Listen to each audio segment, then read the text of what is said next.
ഇനി ഞങ്ങൾ സിമ്പിൾ കറിയായിട്ട് ഉണ്ടാക്കാൻ പോണ്. 2 ഉരുളക്കിഴങ്ങ്, 2 സബോള, 2 തക്കാളി, 2 പച്ചമുളക്, ഒരു കാപ്സിക്കത്തിൻ്റെ പകുതി ഉണ്ടെങ്കിൽ ഇട്ടാൽ മതി, ഇല്ലാത്തവർ ഇടും വേണ്ട.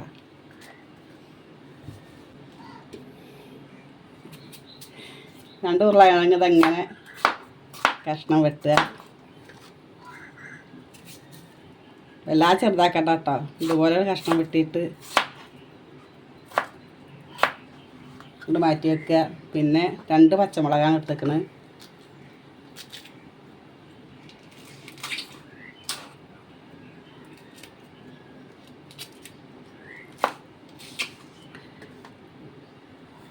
രണ്ട് തക്കാളി,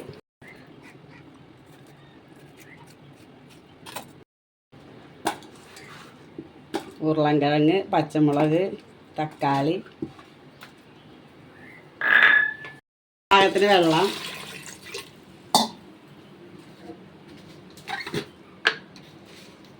കുറച്ച് ഉപ്പ് പൊടിയും കൂടി ഇട്ടിട്ട്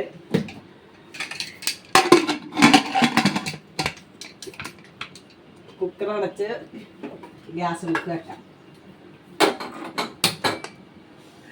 ഇത് എട്ടെ അപ്പം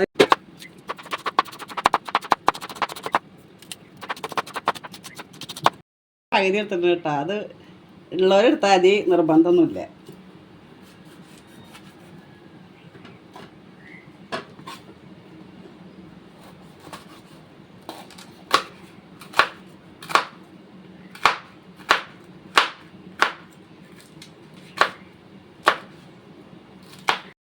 ഒരു പാൻ വെച്ച് കൊടുക്കുക. അതിലേക്ക് 1 ടീസ്പൂൺ മുളകും പൊടി,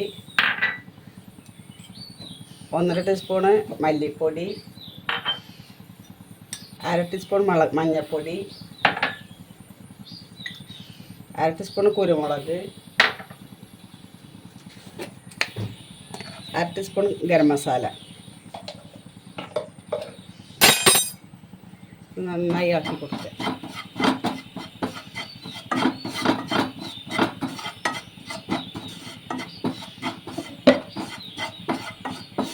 അപ്പോൾ ഉരുളക്കിഴങ്ങ് ചക്ക 2 വിസിലായിട്ടുണ്ട്. ഇത് മാറ്റി വെക്കുക.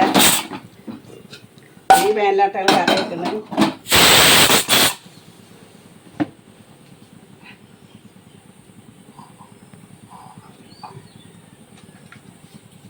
ഇതിലേക്ക് എണ്ണ ഒഴിച്ച് കൊടുക്കുക.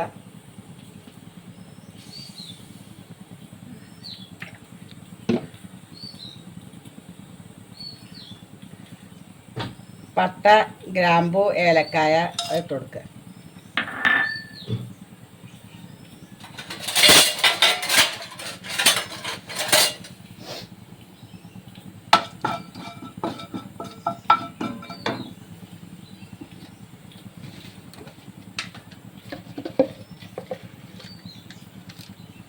വേപ്പില,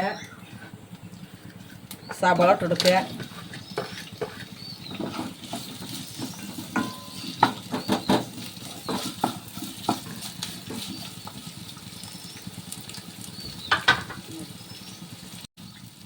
നല്ലോണം വഴറ്റിയെടുക്കുക.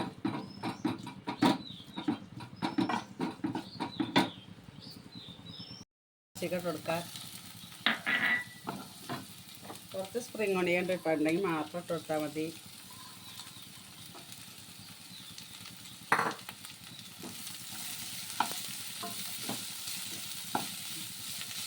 നമ്മുടെ ഉള്ളിയും സബോളയും ക്യാപ്സിക്കും ഇതൊക്കെ നല്ല വാടി വന്നിട്ടുണ്ട്. അതിലേക്ക് മസാലക്കൂട്ട് ഇടാം. മസാലക്കൂട്ട് നല്ല ഇളക്കി കൊടുക്കുക. നമ്മൾ വേവിച്ചല്ലേ അതൊക്കെ അതിലേക്ക് ഒഴിച്ചു കൊടുക്കാം.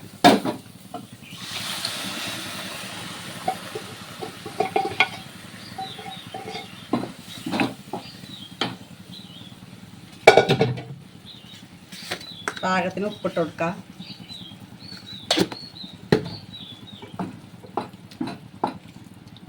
കുറച്ച് വെള്ളം കൂടി ഒഴിച്ചു കൊടുക്കാം.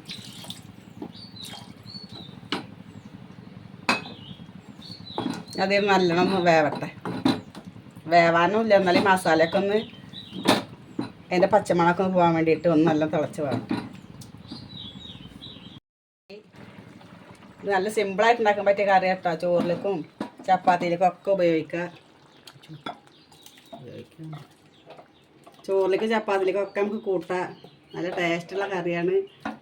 എല്ലാവരും ഒന്ന് ട്രൈ ചെയ്ത് നോക്കുക. ഞങ്ങളെ റെസിപ്പി ഇഷ്ടമായെങ്കിൽ എല്ലാവരും ഷെയർ ചെയ്യുക, കമൻറ്റ് ചെയ്യുക, ലൈക്ക് ചെയ്യുക.